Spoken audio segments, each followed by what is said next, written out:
So I have some roaming thoughts here I want to share with you about cancel culture.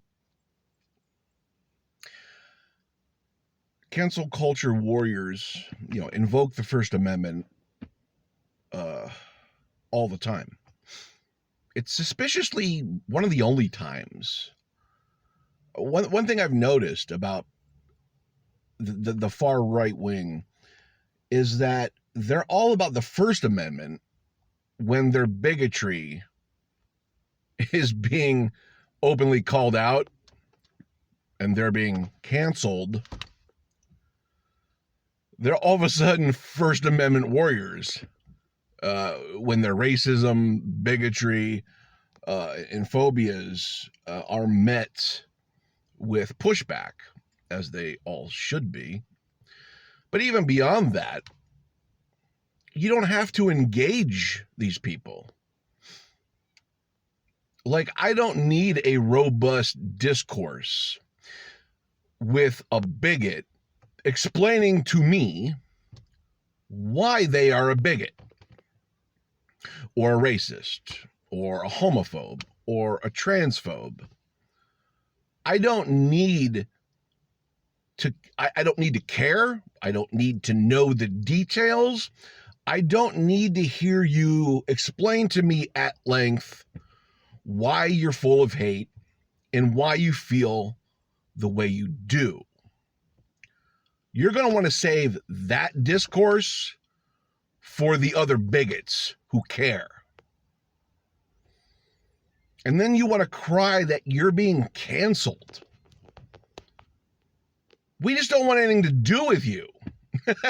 I don't want any bigots, racists, transphobes, homophobes in my life. And I don't care to iron out details about why they feel this way. I don't need this in my life. Take it somewhere else. And trying to infuse it in our government, you're going to get a pushback. You're going to get the biggest pushback. Because trying to cultivate these laws and push these laws, there's hundreds of anti-LGBTQ plus laws right now. It's unprecedented how many there are right now in this legislative cycle. And they don't even get it. Like, the GOP had a horrible midterm. They should have had plus 40, plus 50 seats in Congress. They ended up with like plus 4. That's unheard of. Historically, that doesn't happen. But it's happening now because they push this anti-trans rhetoric, this anti-LGBTQ rhetoric, the last cycle leading up to this midterm. And it did the exact opposite effect. It's only working in their little bubbles where they have themselves to bounce it back on each other, how they're victims, because no one wants to hear their hatred and bigotry. And, it works in the right-wing media sphere, in the right-wing, media silos, where they can just hear each other talk. For the rest of the world, the rest of America, we see it for what it is.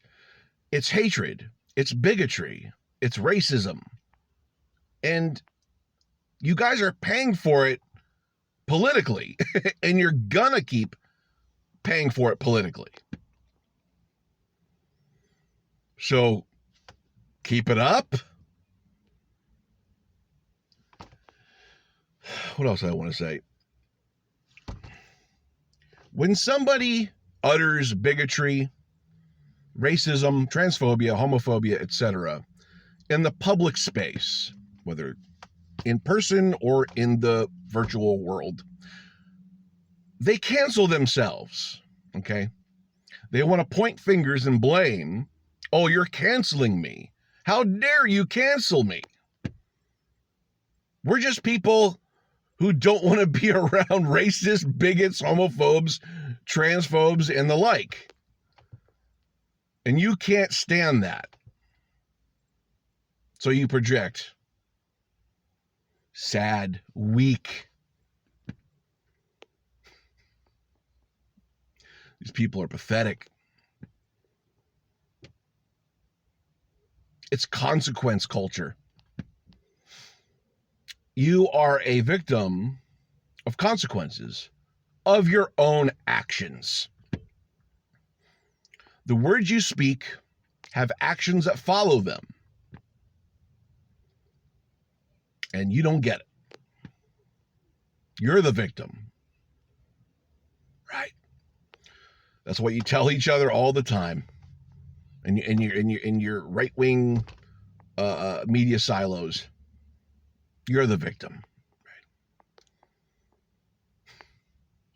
These people are unbelievable.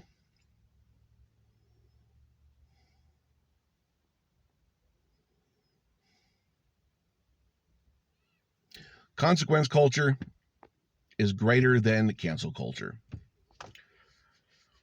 So try to remind people about consequences when they bring up cancel culture. It's like, yes, you have free speech, but you don't have, the freedom of the ramifications of that said speech.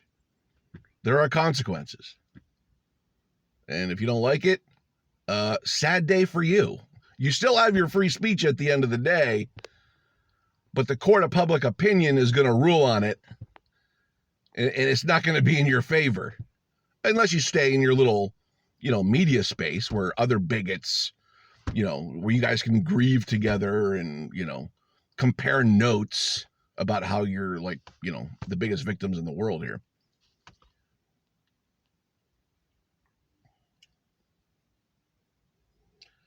Anyways, do you guys have any thoughts about cancel culture? Leave me a comment down below. I hope you're having a lovely day.